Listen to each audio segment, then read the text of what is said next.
Facing repeated attacks from the anti-graft crusader, the UPA government is now all set to be cornered by the opposition in the parliament over Colgate. Not just Colgate, actually. 3 important CAG reports going to be tabled in parliament today. Let's take you through exactly what to expect. The audit reports on the allocation of coal mines, diversion of excess coal from blocks earmarked for the Satsan project, and concessions allegedly given to the promoters of IGI Airport in Delhi may spell fresh trouble for the UPA government.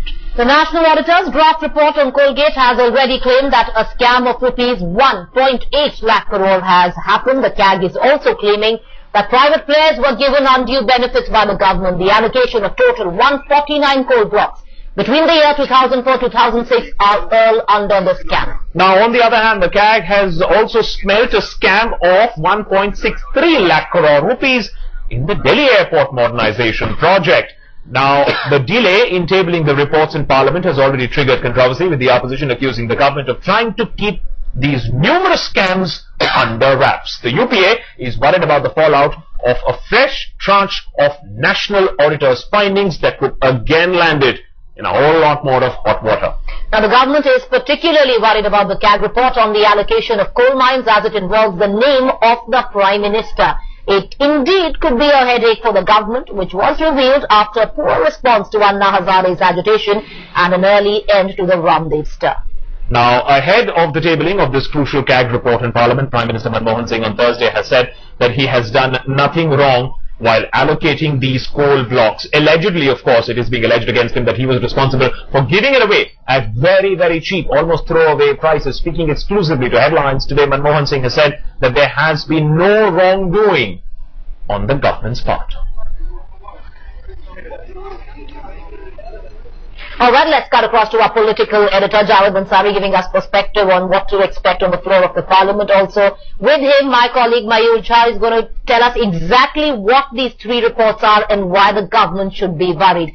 Javed, it would seem stormy scenes in the parliament expected today. Well, it would depend, because the report will be tabled sometime after 12 o'clock after the question hour is over, and it's only after that that the opposition will go for the jugular of the government. This comes at a very opportune time. The opposition has been baying for the government's blood, and now they will say that all the allegations that they have made have been actually endorsed by the CAG. Of course, yes. Parts of all the highlights of all the 3 reports have been already made available through one source or the other to the media. So yes. What is now left is the formal tabling of the report, and once that happens, the opposition will go for the government, all guns blazing. Okay, Javed, also you have been tracking the developments as far as these reports are concerned. Mayur also has been looking at the business aspect of it. Do we again see the government come out with some outlandish suggestions like zero loss, or that we gave it because we wanted cheap power? What sort of defense will the government give to these astounding numbers? Look, they are going to mount a much more vigorous and a much more planned defense than the one last time. The last time, now they say, was more of a knee-jerk reaction. This time they've had enough time on their hands to prepare a report. Soon after the report is tabled, each of the ministers concerned, the Civil Aviation Minister, the Power Minister, as well as the Minister of Coal, they will put out a detailed explanation.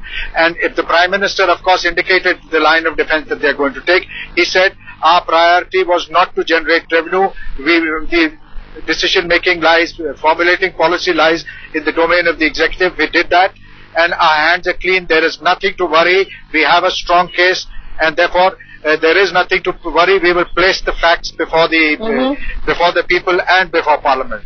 Mayur Jha, my colleague, has been speaking to a lot of people in government and outside, and let me put that question to him. Mayur, what is going to be the likely defense of the government?